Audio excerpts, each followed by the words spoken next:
Welcome in to Citrus Preps Podcast as we get ready for, I can't believe we're saying this, week number 9 it's flying by. of the high school football season. And we talked about that with a couple of the teams. They're kind of shocked that it's blown by this quickly, but just shows you now how important the games are this week because the point standings, we'll take a look at those later in the show. Obviously, huge ramifications moving forward. There's still district titles on the line. Yeah, that's a key thing here with these games coming up. Yeah, absolutely. So a lot to get into. So we'll preview 4 games, all 4 teams in the county taking part in games on Friday night. We'll preview those games, and we'll start, first of all, with Seven Rivers, who actually, we talk about the quickness of the season. This is it, the end of the regular season for Seven Rivers. Unfortunately, it is not going to end in a playoff berth for Monty Van and his team.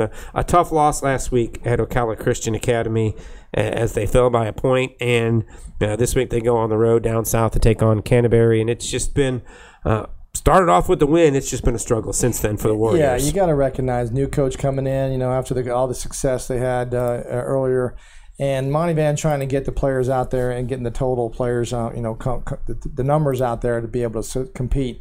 First game seemed like they were going to be on their way, but it went downhill from there. Just going to be tough. But I like how they battled back last week, and kind of got close, made the game close, and they're still in there. I think, it takes a year or two to get a team turned around, especially with you're coming in a new coach and new players and so forth. Trying to transition, and we've talked about it a lot this year, transition to more of a throwing offense, not like 90% pass, but maybe 50% pass, which is about 48% more passing than they did. So they're still working on that. They had an 8th grader, Nehemiah Van, who ran the show at quarterback last week, put up some nice numbers, and we'll see if they go with him again. I would imagine, barring injury, they would on Friday night. So a chance against a pretty good Canterbury team to end the season on a high.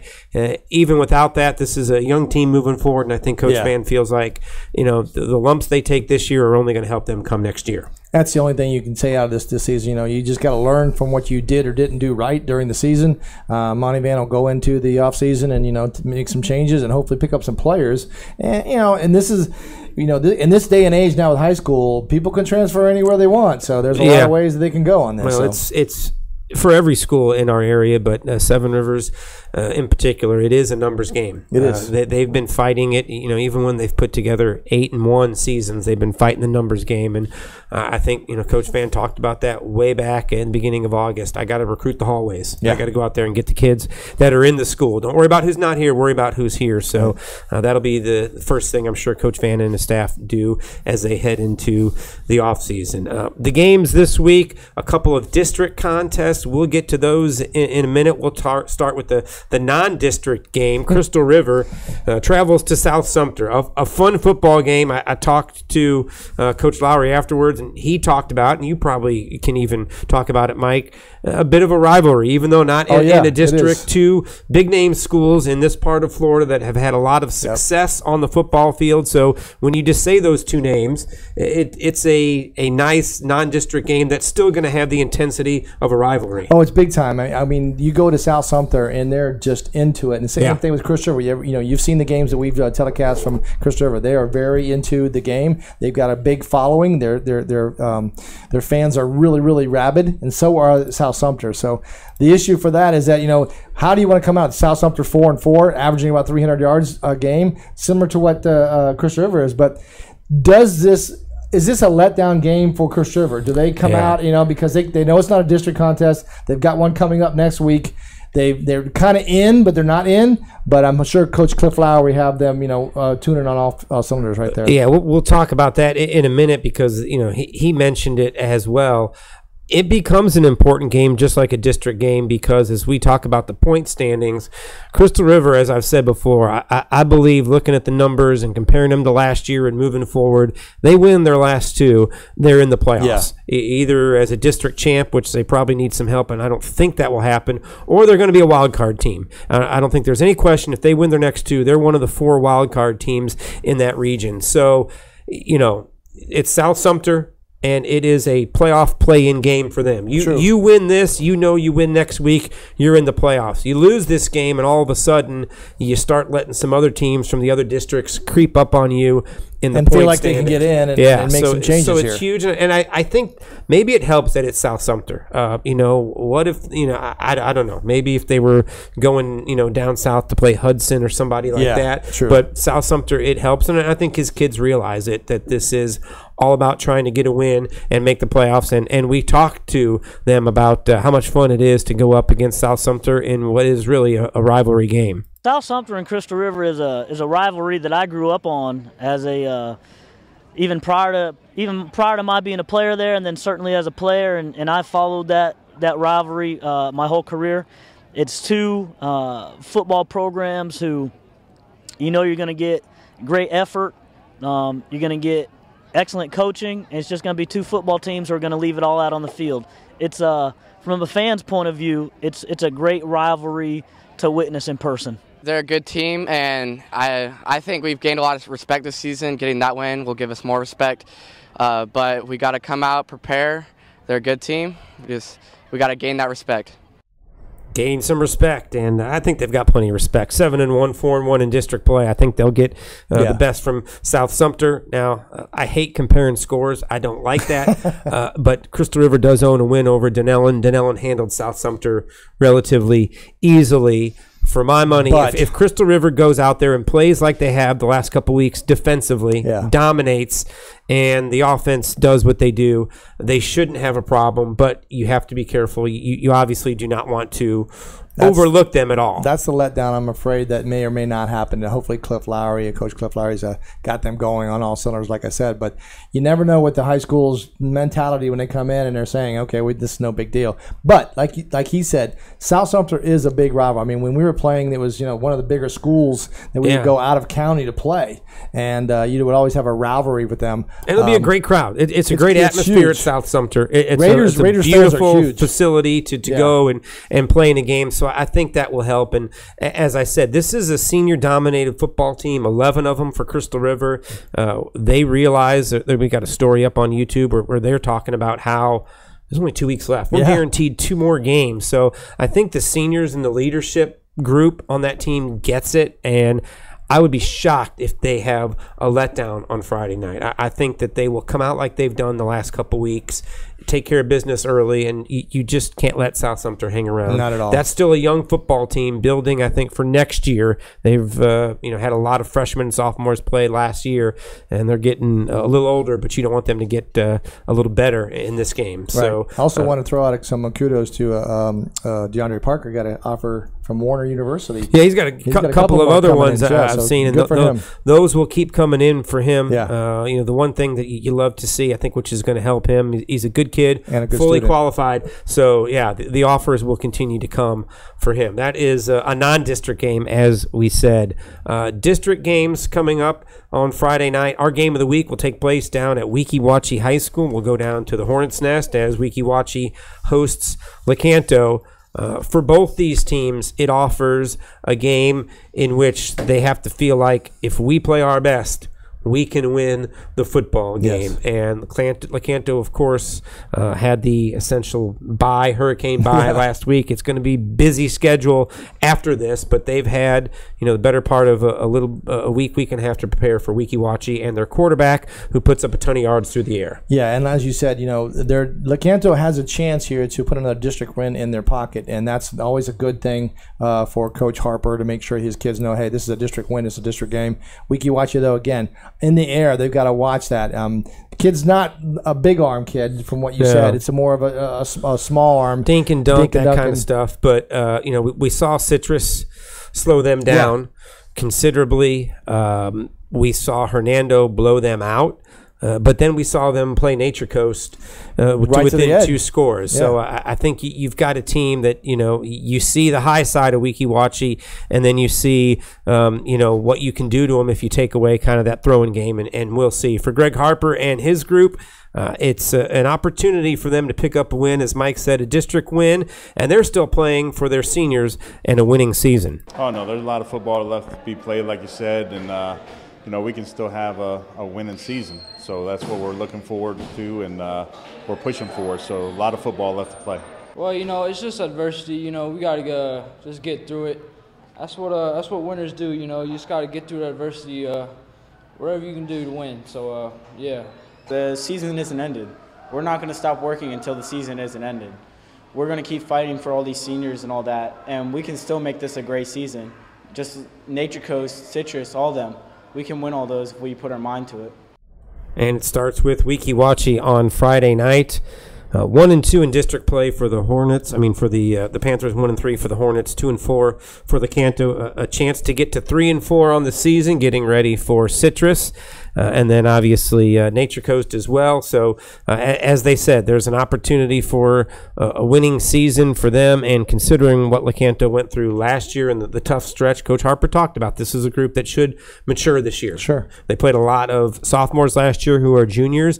And I think every win you pick up down the stretch becomes kind of a learning experience and a stepping stone for the success you hope to have next year. Learn how to win. And 3 district games. So you're talking about they could be very good in the district kind of placing. They've got a chance. And also giving somebody else a chance, and Chris River moving ahead or Hernando moving ahead of Nature Coast if they beat Nature Coast. But again, Citrus and Lecanto and Chris River all have right now in the mix of this middle of this District 5 standings. And I think that there's, Lecanto could be a small sport here if they can beat Weeki Wachee. Yeah, they got a chance to bury Weeki Wachee in the standings, or they could fall down near the bottom. It looks like Central obviously is going to finish in last place in the district. The biggest game in the district will take place at Nature Coast High School as Nature Coast hosts Citrus. The Canes have won 3 in a row. Mm-hmm. They had a scheduled bye week last week, and they were kind of given the extra benefit with the hurricane and all those days off. They already knew they weren't playing, so kind of helped get them ready since they knew they were already going to miss last Friday night. Nature Coast obviously is in first place in the district, undefeated. This is a game that I think Crystal River will have their eyes on as well, because if Citrus wins this game, Citrus, Crystal River, and Nature Coast would all have one loss going into the last couple weeks of the season, and that could cause potentially a 3-way tie. Citrus did beat Nature Coast last year, stopped their long district winning streak, so there's a lot of things that Citrus can sort of hang their hat on, but probably the one thing that they know they have to do, regardless of what's happened in the past, they got to stop Michael Weston, Mr. Weston, and got to figure out a way to put up some points. And that's funny because we were talking about before the show and the podcast, and Citrus, to see, it's been interesting to see Coach Wanador how he dials this up, because Chris River held him in check for a little while, but he still got 200 and some odd yards. Yeah. Eventually in the second half, he limited the big plays, which was 2 explosive plays, and then end. That's it.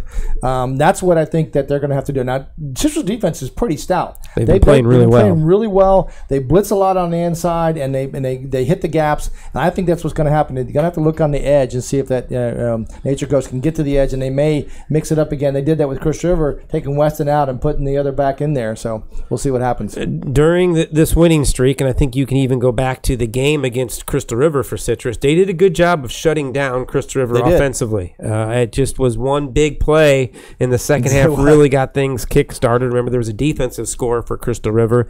Obviously, Citrus played a fantastic defensive game against Hernando. Weeki Wachee was putting up a lot of points and throwing the ball all over the yard. They shut them down and shut them out in that game. It was only a safety for Weeki Wachee. They've just continued, and then they went down there and dominated Central as well. So they've got to feel really good about what they're doing defensively. Especially coming off week too. Yeah, there's a lot of things to be happy with, and we talked with head coach Nate Varnador about knowing that you beat Nature Coast and what you have to do to try and pick up a win, and by the way, put yourself in a tie for first place in the district standings. It gives us a step to start with, to say, hey guys, they're not perfect. No team that we play is perfect. If you get caught up in the hype and you let them get in your heads, then they're already defeating you by 2-3 touchdowns. But right now, we're just telling our guys, they're coming after us. We know that. There's no secret about it. And so we understand that we have to go out there and play at a whole new level to go and compete with a team like this. And so we're excited for that opportunity. We just know that they're beatable. No team is unbeatable. And I think that we match up pretty well with them with our schemes. Every team is just as important as the last and just as important as the next. So we're just going to go out there. We're focusing on getting one win at a time every single week, week in, week out, and that's what we got to do. We just have to focus on these guys right now. and there's the matchup. Don't really look at the overall records, the big numbers in the right-hand side. They're 3-1 in district play, 3-0 for Nature Coast. So obviously a win by Citrus would put them at 4-1 in district play with only a district game against Lecanto left. I think you would certainly give Citrus the edge in that one. So they would be in good shape to finish district play at 5-1. Crystal River has one district game left against Weeki Wachee. They should win that. They would go to 5-1. And then obviously with Nature Coast, that would put them at 3-1. They still have Lecanto left on a schedule as well. So you could see how big this is for Citrus. It's all pointing in that direction. This is the potential for a three-way tie in the district. I think if you're Nature Coast, though, if you win this game, you pretty much eliminate Citrus from the district championship, and then you would be sitting at 4-0. And the only way you could not win the district is if you lose your last two games, because Crystal River is only going to have one district loss, I firmly believe. But remember, Nature Coast beat them head-to-head. So the tiebreaker in the district championship would go to Nature Coast. So this is just a huge game all around. Big time. This determines if Citrus lives to fight another day in the postseason race. And for Nature Coast, it can just about decide the district championship. Yeah, I'm sure Coach Varner, as he said, is this is where you've got to step up, and they've got to say, hey, let's have that. And they've had a week to get recovered. They had some kids who were banged up. Hopefully they can put in a game plan that's going to limit Weston and some of the plays that the Nature Coast has. But they're going to rely on their defense, and their offense is a little anemic right now.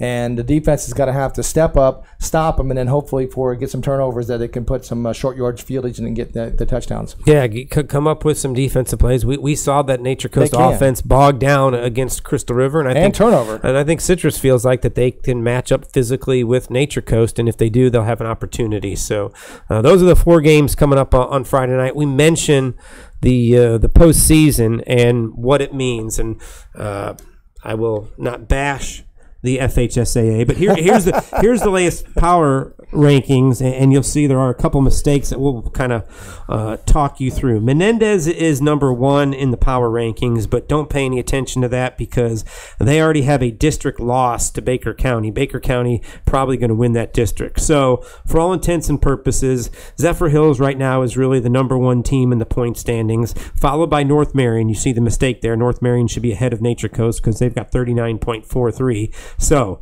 Zephyr Hills would be 1, North Marion would be 2, Nature Coast would be 3, Baker County would be 4. Menendez would slide down to the number 5 spot, which would be the number 1 wild card. Crystal River would be 6, Hernando would be 7, Eastside would be 8. What that means for Crystal River, if it ended today, they would open up the playoffs at Nature Coast. But the bigger picture, I think if you look at that, you see Crystal River up there with 39 points. The last team in as a wild card is Eastside with 36. Again, I'm going to not go out on a very steep limb and say Crystal River wins their last 2. They're going to have enough points. They will be either the 5, the 6, the 7, or the 8 and get a wild card. So as long as you don't stumble against South Sumter or Weeki Wachee, Crystal River is in. The problem for Citrus, as we talk about them, you look at them in the point standings, 32.2. They're still behind Lecanto. Just they're tied with Weeki Wachee. So to get to that wild card spot, you're going to obviously have to win the rest of your games and probably get some help. We'll see. Citrus was in this position last year, a 3-way tie. Hernando, Nature Coast, and Citrus. Hernando, Nature Coast made the playoffs on the points, and Citrus was left out of it. So still things can change. There is the potential for movement, but that's what the point standings look like now in 5A in that region. As I said, I think Nature Coast and Crystal River can realize one game at a time, play, and you're in. Yep. And that's everybody else needs to get some help. That's all you got to do. Just play one game at a time. That's what every coach says, and that's 1 week at a time, 1 game at a time, 1 hour at a time, 1 play at a time. Yeah, so that's what you got to do. So it's definitely going to be an interesting week to see how this plans out. With Crystal River, like you said, I believe that they will also be in the playoffs. But if Citrus does happen to upset Nature Coast, that's going to be really tough. And anything can happen. You beat Nature Coast, and then who knows if they stumble somewhere else along the way because they still have 3 games left. You never know. So it'll be an interesting week. We'll keep you up to date all weekend long, starting with our game on Friday night. You can watch it on YouTube, Citrus Preps on YouTube, or you can subscribe. You'll get notifications when we begin the podcast. The game of the week is Lecanto at Weeki Wachee. Looking forward to that, but we'll keep you up to date on every game taking place. Crystal River score, Nature Coast Crystal River score, and Nature Coast Citrus, Crystal River South Sumter, and then of course Seven Rivers at Canterbury. We'll keep you up to date on that as well. Just remember also coming up, this is, we're coming down to the end of the football season, but we are still going to have basketball coming up, and that's going to be a Friday night game. Or Tuesday or Friday. Game of the week. We'll continue that as well. So follow us on Twitter, Facebook, Instagram, and we will continue covering all of those games, and very much looking forward to the winter sports when we get to it. Still got to get through the playoffs of high school football. Looking forward to that. Also want to say a lot of congratulations. There's a ton going on this week in district tournaments. And I want to make sure I get this right. Golf. County championship in cross country. It was the Citrus girls winning the county championship. It was the Lecanto boys winning the county championship.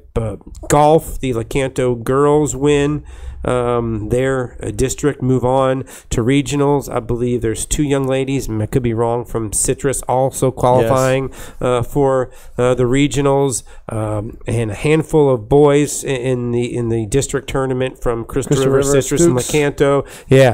Stukes is Coach Stukes, his son, is having a heck of a year on the golf course. And then, of course, district volleyball taking place this week.